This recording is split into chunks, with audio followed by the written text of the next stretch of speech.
তিনিচুকীয়া জিলা গঠন হোৱা আজি বহুদিন হ'ল, কিন্তু তিনিচুকীয়া জিলাৰ বাবে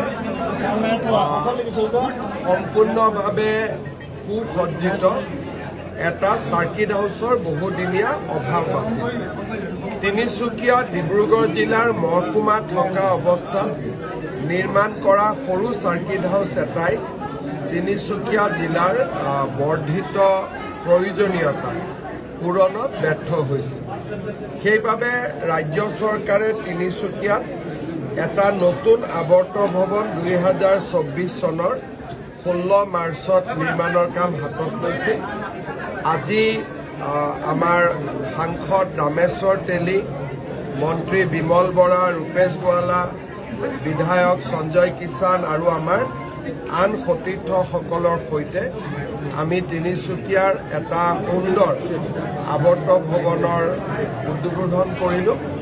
আৰু আজিৰ দিনত মই নিঃসন্দেহে ক'ব পাৰোঁ যে অসমৰ আটাইবোৰ চাৰ্কিট হাউচৰ ভিতৰত তিনিচুকীয়া চাৰ্কিট হাউচটোৱে আটাইতকৈ সুন্দৰ আৰু সকলো ফালৰ পৰা সুসজ্জিত।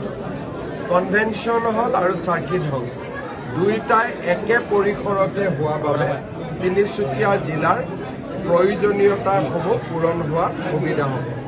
মই তিনিচুকীয়াৰ প্ৰশাসন আৰু তিনিচুকীয়াৰ ৰাইজক আজিৰ দিনটোত ধন্যবাদ জনাইছোঁ। আজি ৰাতি মই তিনিচুকীয়াতে থাকিম। অহাকালি তিনিচুকীয়াৰ মহিলা উদ্যমিতা আঁচনিৰো পুঁজি বিতৰণ হ'ব। তাতো আমি ৰাইজক লগ পোৱাৰ সুবিধা পাম।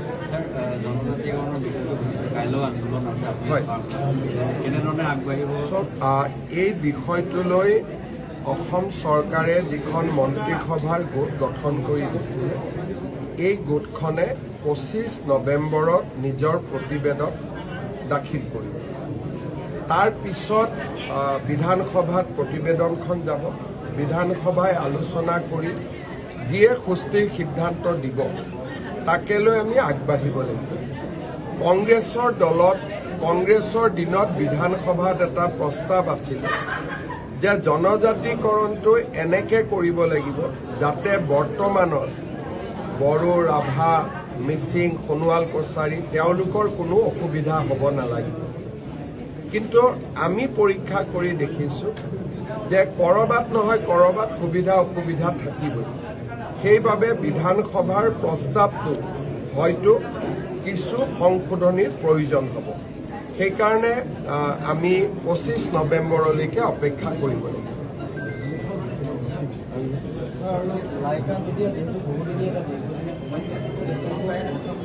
তেওঁলোককতো আমি এতিয়া মাটি দেখুৱাইছোঁ ৰাইজক। আমি বগীবিলৰ কাষতো মাটি দেখুৱাইছোঁ, ডিব্ৰুগড় জিলাৰ উপায়ুক্তই মাটি দেখুৱাইছে। গতিকে আৰু তিনিচুকীয়া জিলাৰ উপায়ুক্তই মাটি দেখুৱাইছে। কিন্তু মনটো তেওঁলোকে বান্ধিব লাগিব যে আমি উঠি যাম বা আমি উঠি নাযাম। আৰু যিহেতু তিনিচুকীয়া যিখন কেবিনেট কেবিনেটে তিনিচুকীয়া ISBT ফ্লাইঅভাৰ এইখিনি কামৰ কিন্তু ISBTটো আগবঢ়ায়। কেবিনেটত বহুতবিলাক যিখিনি সিদ্ধান্ত লৈছিল বহুত কাম হৈছে। দুই এটা কাম হওঁতে সময়ো লাগে, কিন্তু গোটেইখিনি কামেই হৈ যায়। আপুনি কৈছিলে ছাৰ্ভিচৰ চবখিনি আজি তিনিচুকীয়াতো ধৰক কিছুমান কামত এনেকুৱা হয় মাটিটো DCয়ে দিওঁতে দেৰি কৰে, স্থানীয় ৰাইজৰ আপত্তি থাকে, কিন্তু সমস্যা একো নাই, গোটেইবোৰ কাম হৈ আছে। কালি আপোনাৰ স্পিচত কৈছে যে লুৰিণ গগৈয়ে আপুনি জুবিন গাৰ্গক এটা ৰাজনীতি কৰা হৈছে, আপোনাক তলৰ কথা কোৱা বুলি কৈছে।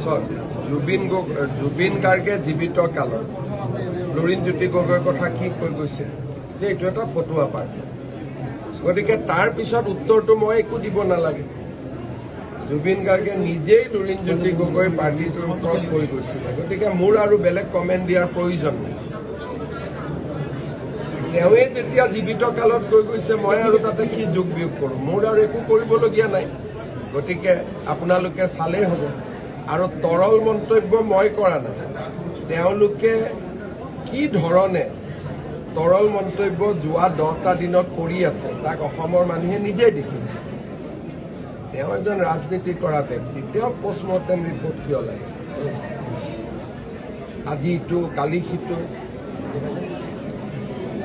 প্ৰথম দিনাৰ পৰা জুবিনৰ মৃত্যুৰ পিছৰ পৰা একেটা কামতে যিটো কামত কোনো সোমোৱাৰ প্ৰয়োজন নাই, চৰকাৰ পৰিয়াল অনুৰাগী ৰাজনীতি কৰা মানুহটো তাত সোমোৱাৰ প্ৰয়োজন নাই, তেওঁৱে প্ৰথমৰ পৰা ৰাজনীতিকৰণ কৰি আছে আৰু সেইকাৰণে বোধহয় জুবিনে জীৱনকালত এই উপাধিটো দি থৈ গৈছে।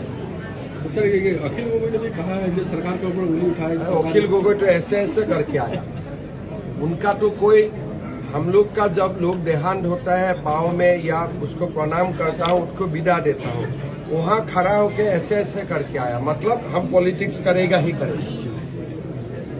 तो ये लोगों से आप क्या अपेक्षा करते हैं? ये लोगों का कोई कैरेक्टर पॉलिटिकल कैरेक्टर नहीं है, खाली असम में कहाँ झगड़ा लगा सकता है उसी का ही वो लोग ढूंढते रहते हैं और मैं ये सब का खिलाफ में हूँ।